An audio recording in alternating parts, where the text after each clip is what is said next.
Implementation and sustainability in schools. In education, technology integration does not end with designing a single successful lesson. To ensure that digital learning truly supports equity, it is expected that schools should think beyond isolated classroom practices and put long-term implementation and sustainability into consideration. The reason why many of the technology initiatives fail is not because the tools being used are not effective, but because there is no planning, collaboration, or ongoing reflection in the implementation planning. This is to help teachers to focus on moving from individual classroom practices into strategies that are sustainable across the school. I introduce this stage as a practical implementation and realistic solutions for schools that have limited resources and collaborative professional learning strategies. The learning outcomes. The expectation is that by the end of this, teachers and school leaders should be able to design phase technology integration plans that support equitable learning, implement sustainable strategies for technology use in diverse school contexts, adopt digital learning practices for rural and resource-limited schools, collaborate with colleagues to improve digital lesson practices. Introducing a new technology in education is a gradual process. Usually, successful implementation follows a gradual structured process that enables educators to test ideas and refine their approaches and learn from experience. Thus, I developed a four-stage implementation model aimed at supporting schools in implementing equity-focused digital practices. Awareness. The focus of the first stage is on building shared purpose and understanding among the educators. School leaders and teachers should look at questions like what barriers might some students face with technology? How can digital tools support inclusion rather than widen gaps? Why is equity important in digital learning? Then I move to the pilot.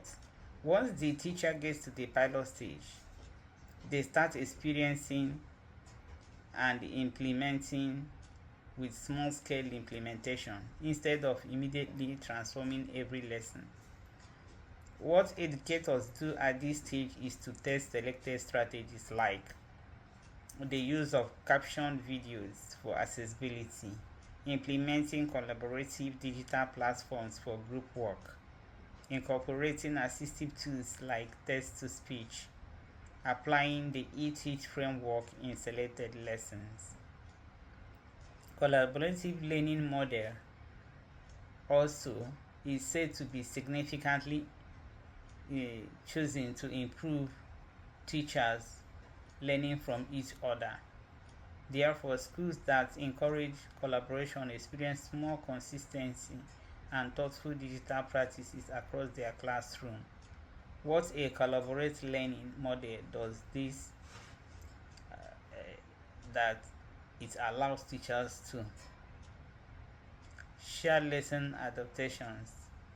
Through such setting, teachers will be able to exchange instances of how they modified their lessons to provide support for different learners. For instance, it can include alternative assignments given to students with limited access to the internet, visual support for students with learning disabilities, and modified activities for the multilingual learners. These shared instances are known to be valuable collective resources for the entire teaching staff. Also, use of rubrics. Use rubrics collectively. The equity evaluation rubrics, which was introduced earlier, can be used as a collaborative reflection tool. Teachers will be able to assess digital lessons together, identify patterns of participation or exclusion, and compare observations across classrooms. What this process does is that it encourages accountability for equitable teaching practices. Shared lesson adaptation. One of the most powerful drivers of instructional improvement is professional reflection.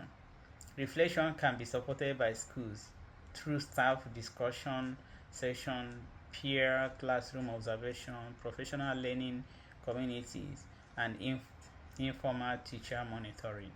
The impact of such discussion is that it provides teachers with the opportunity to explore questions like what tools created unintended barriers, which technology supported learning most effectively, how can lessons be enhanced for the next phase of implementation. Through collaboration, teachers are able to develop shared expertise and confidence in meaningfully using technology. Addressing rural and resource limited contents. As I discussed in the previous pages, not all the schools have equal access to internet connectivity. This is made more pronounced in rural communities and schools that are under resources. Nevertheless, equitable digital learning does not always require advanced technology. Therefore, there are numerous creative strategies that can be deployed by teachers to support inclusion even when there are limited resources, and such include offline lesson planning. To enable participation, digital inspired activities that do not require constant access to the internet can be designed by the teachers. Good examples include printed digital resources for group analysis, downloaded instructional videos that can be used offline, so they can have access to it anywhere they are. They can do their assignments. The impact of this approach is that it ensures continuous learning even when there is no consistent connectivity.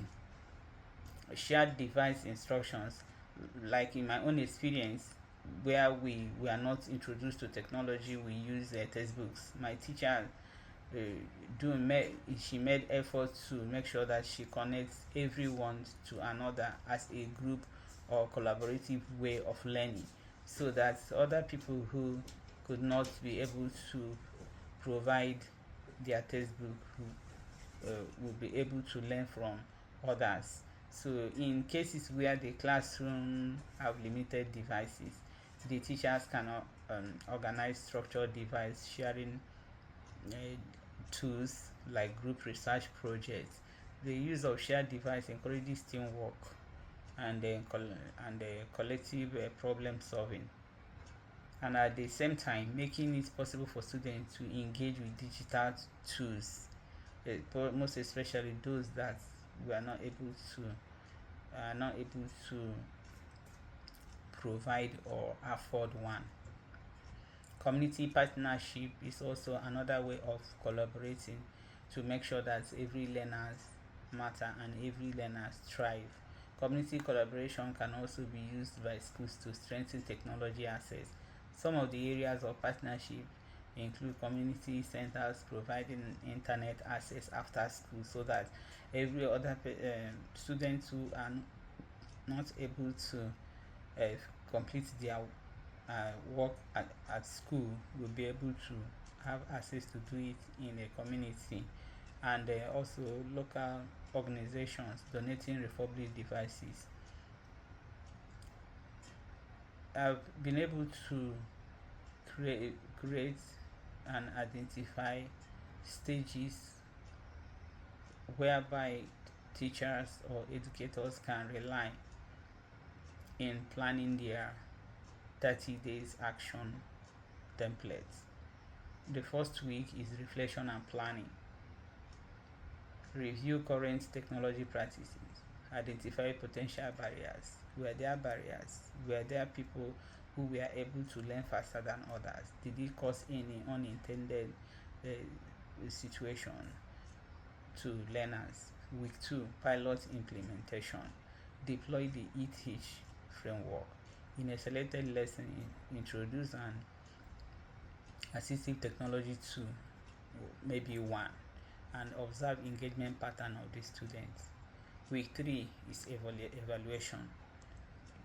You use the equity evaluation rubric to assess the lesson, collect short student feedback. It's very necessary because there are some uh, things that engagement that happen, either disengage or engage, that happen during the teaching process that teachers were not able to recognize. So using the evaluation rubrics will really help the teachers to get the student feedback and reflect on participation differences. Then I have week 4.